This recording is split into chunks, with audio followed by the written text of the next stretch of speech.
wannan ta yi addu'o'i na alkhairi matuƙa. Allah madaukakin sarki ya saka miki da alkhairi ya kuma karɓa waɗannan addu'o'i na alkhairi da kika mun, kuma ke ma Allah madaukakin sarki ya azurta ki da ke da dukkanin yan uwa da muke tare a cikin tagomashin waɗannan addu'o'i.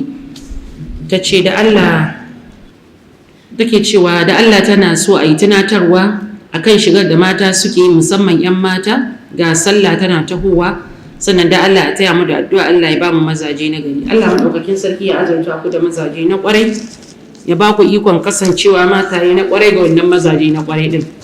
Magana da ta yi magana mai muhimmanci. Idi yana karatowa, so tari wani lokaci nakan gaza gane fiqihun ma'ana fahimtar mu.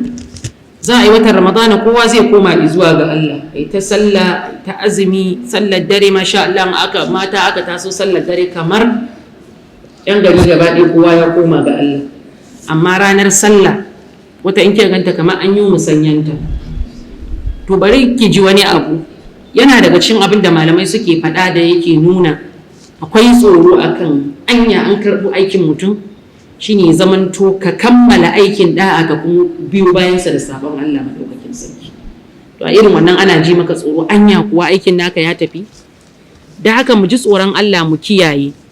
Kuma kamar yadda ta faɗa, ta ce musamman 'yan mata, muna fahimta. Jiya muna magana, ban san nan bayan an gama karatu muna magana da waɗansu, nake cewa na rasa dalilin da ya sa muke da wata irin fahimta a cikin al'ummanmu na cewa wai ita matar aure ita ce take hijabi ya lazimta a kanta, shigar mutunci da sutura ta lazimta a kanta, wadda ba ta da aure ba haka bane. Mun san me yasa muke da wannan fahimtar. Wai ko shigar banza aka ga mace ta yi, in mata aure ce sai a ce wai kamar ba mata aure ba.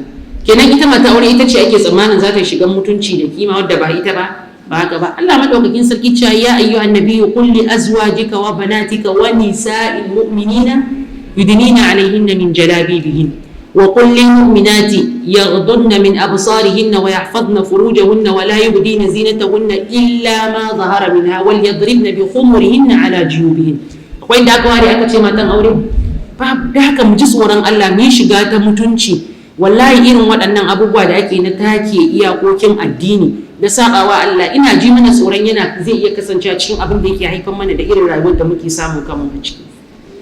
Domin sabon Allah musiba ne a cikin al'umma, yakan haifar da bala'in da ba wai kadai wanda suka yi abun yake shafa ba, zai zo kan mai uwa da wabi. wattaqu fitnatan la tusibanna alladhina zalamu minkum khassa.